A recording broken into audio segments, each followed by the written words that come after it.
प्रिय छात्र एवं छात्राओं, मैं doctor Mangala Sharma, associate professor Hindi, Seth Bihari Lal Chhabra, government college Anupgarh, आप सबका स्वागत करती हूँ। आज हम बिहारी के दोहे दीर्घ सांस ना लेहि दुख, सुख साई नहीं भूली, दई दई क्यों करत है, दई दई सुकबूल का अर्थ करने जा रहे हैं।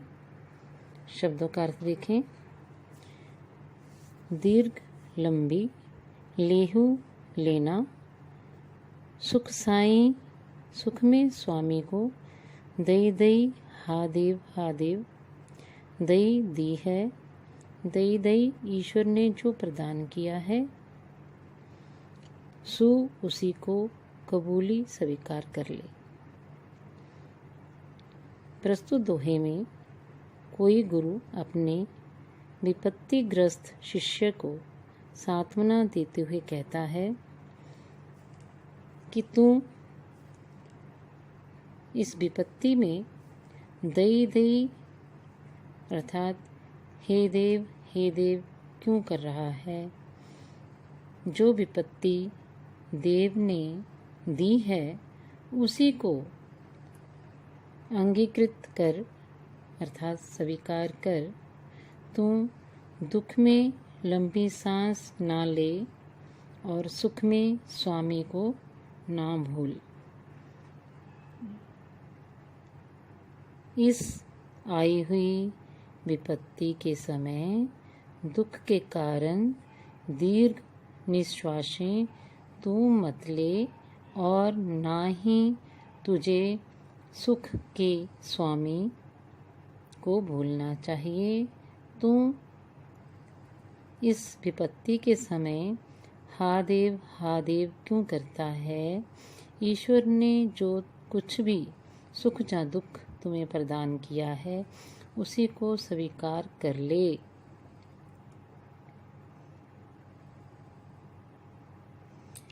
इसमें हम देख रहे हैं कि ये जो कथन है ये कवि का अपने मन के प्रति भी हो सकता है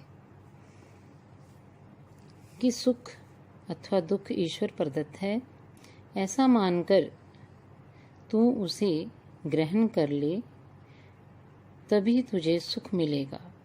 व्यंजना ये भी है कि तू अकारण ही भाग्य को क्यों कोस रहा है, ये तो कर्मानुसार ही निमित्त होता है।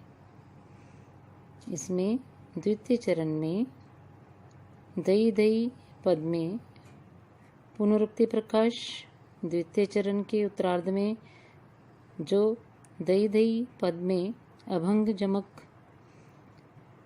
और विषय की दृष्टि से ये दोहा वैराग्य की कोटि में आता है।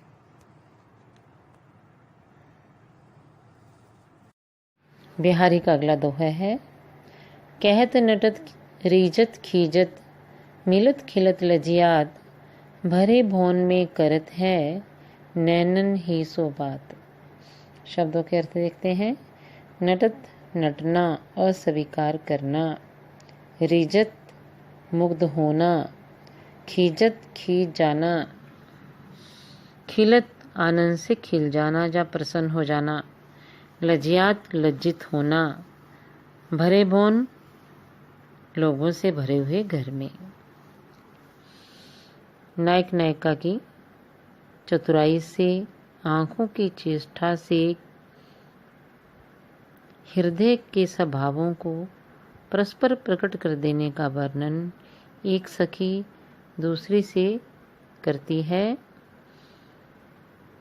कि देखो कैसे चतुराई से दोनों गुरुजनों परिवारजनों से भरे हुए भवन में आँखों ही में सब बातें कर लेते हैं। कभी कुछ कहते हैं, कभी नटते हैं, निषेध करते हैं या अस्वीकार करते हैं, कभी रीझ जाते हैं, कभी खींचते हैं, कभी मेल कर लेते हैं और कभी खिलते हैं और फिर लज जाते हैं।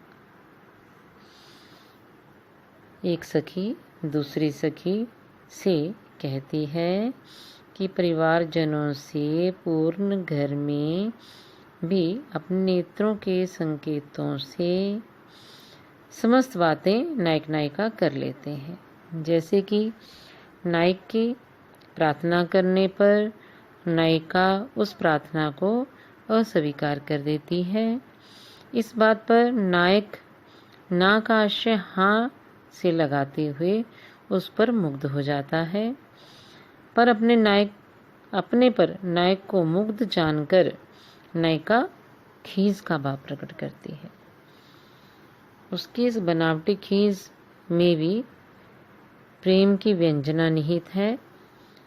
उन्हें दोनों की दृष्टि मेल होते ही वे परस्पर आनंदित हो जाते हैं, परंतु ये विचार करते ही कहीं हमारे इस प्रणय व्यापार को कोई देख न ले लज्जित हो जाते हैं।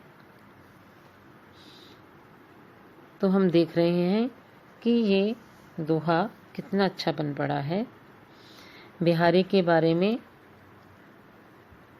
कहा जाता है कि सत्सैया के दोहरे जो नाबिक के तीर, देखन में छोटे लगे घाव करे गंभीर। तो ये दोहा बिल्कुल उचित प्रतीत होता है। बिहारी ने गागर में सागर भरने का जो प्रयास किया है, इस दोहे में देखने को मिलता है। थोड़े से शब्दों में कितने विस्तृत भावों को उन्होंने संजोया है, ये प्रस्तुत दोहे में पूर्ण रूप से स्पष्ट हो रहा है। इसी को समाहार शक्ति भी कहते हैं, अर्थात थोड़े में बहुत कुछ कहने की प्रवृत्ति। अनुभावों और संचारी भावों को व्यंजित करने की दृष्टि से भी ये दोहा श्रेष्ठ माना जा सकता है। नेत्रों की चेष्टाओं का सुंदर मूर्त रूप इसमें दृष्टिगोचर होता है।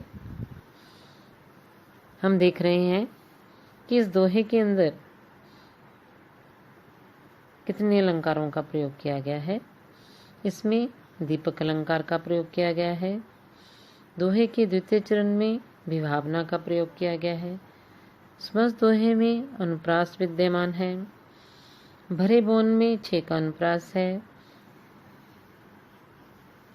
और इस दोहे में नायिका के अनुभवों और हावों का मनोरम चित्रण प्रस्तुत हुआ है। भरे बोन में करत है में लाक्षणिक सौंदर्य मनोहारी है।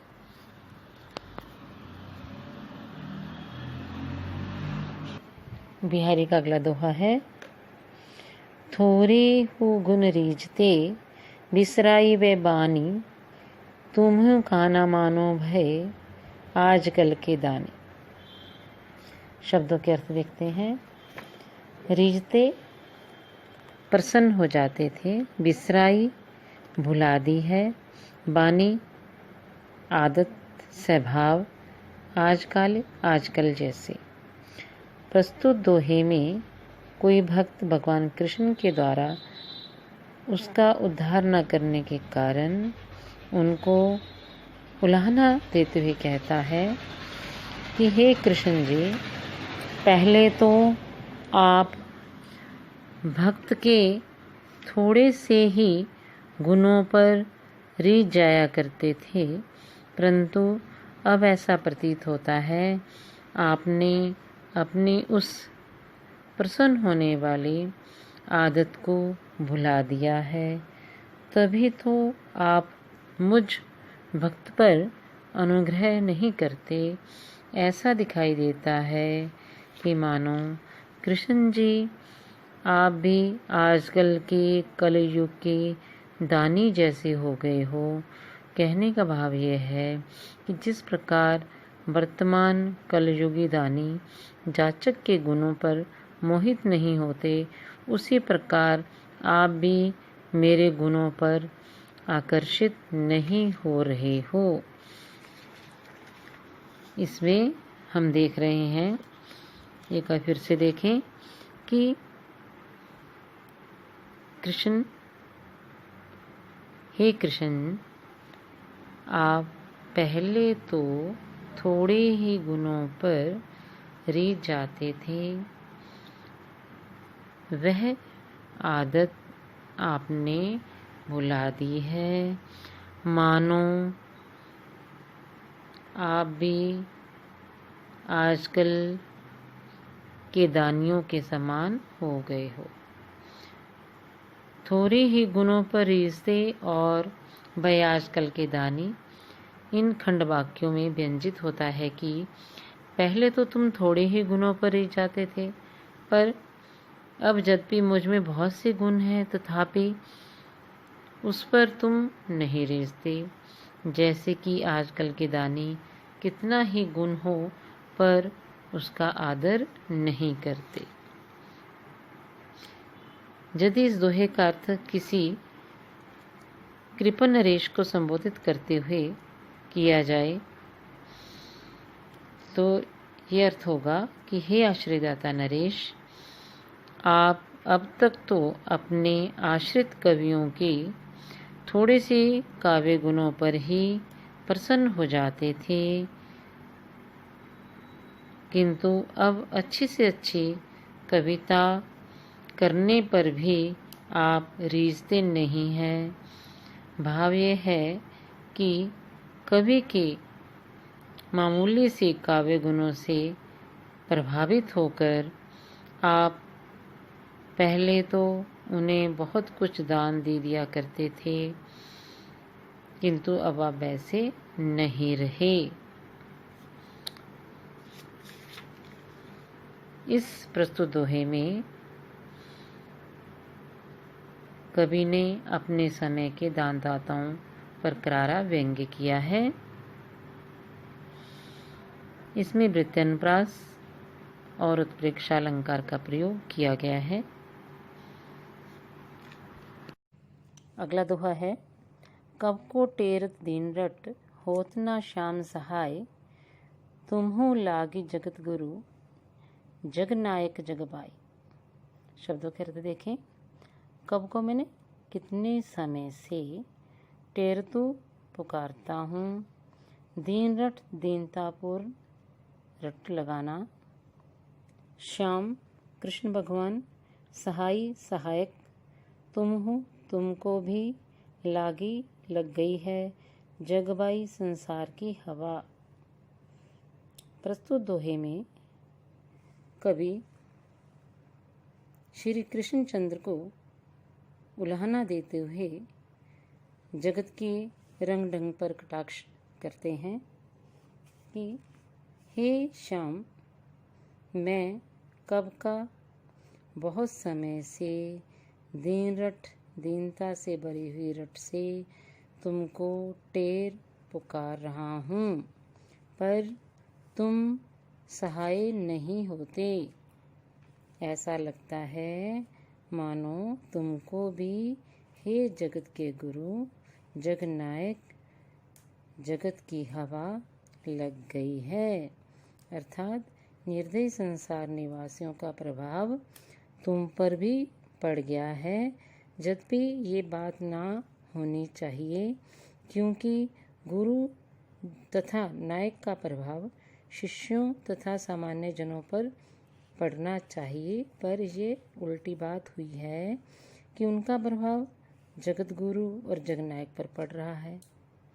एक बार फिर से देखें कि हे भगवान, मैं कितने समय से दीनतापूर्वक रट लगाता हुआ तुम्हें पुकार रहा हूँ, लेकिन आप ऐसे हैं कि मेरी पुकार पर थोड़ा सा भी सहायता नहीं करते। कहने का भाव ये है कि मैं संसार सागर से उद्धार पाने के लिए आपसे कितने समय से दीनतापूर्वक निवेदन करता जा रहा हूँ, लेकिन आप पर मेरी इस दीन प्रार्थना का कोई भी प्रभाव नहीं पड़ता। आपकी इस भक्त विषयक उदासी से तो ऐसा प्रतीत होता है कि मानो हे जगत के स्वामी, जगत के नायक, आपको भी संसार की हवा लग गई है, अर्थात इस हवा के फलस्वरूप आप अपने भक्त उद्धारक काम को भूल गए हैं। इसमें हम देख रहे हैं कि बिहारी ने गागर में सागर भरने की पूर्ण क्षमता का प्रदर्शन किया है। संसार की हवा लगना एक मुहावरा है जिसका अभिप्राय होता है कि अपने कर्तव्य को भूल जाना। प्रस्तुत दोहे में इस हवा के प्रभाव से ईश्वर भी प्रभावित हो गए हैं। फलतः उसने अपने कर्तव्य भक्त उद्धारक को भुला दिया है। प्रस्तुत दोहे में कवि ने सख्य भक्ति का निरूपण किया है। सख्य भक्ति में भक्त और भगवान का संबंध सखावत होता है। तुम हूँ अर्थात तुम भी के द्वारा कवि अपने हृदय का घोर आश्चर्य व्यक्त कर रहा है कि भगवान कृष्ण को भी कैसे दुनिया की हवा लग गई है। लोकोक्ति अलंकार, उत्प्रेक्षा अलंकार, छेकानुप्रास अलंकार का इसमें प्रयोग किया गया है। संसार की हवा लगना मुहावरे का सुंदर प्रयोग कवि ने इसमें किया है।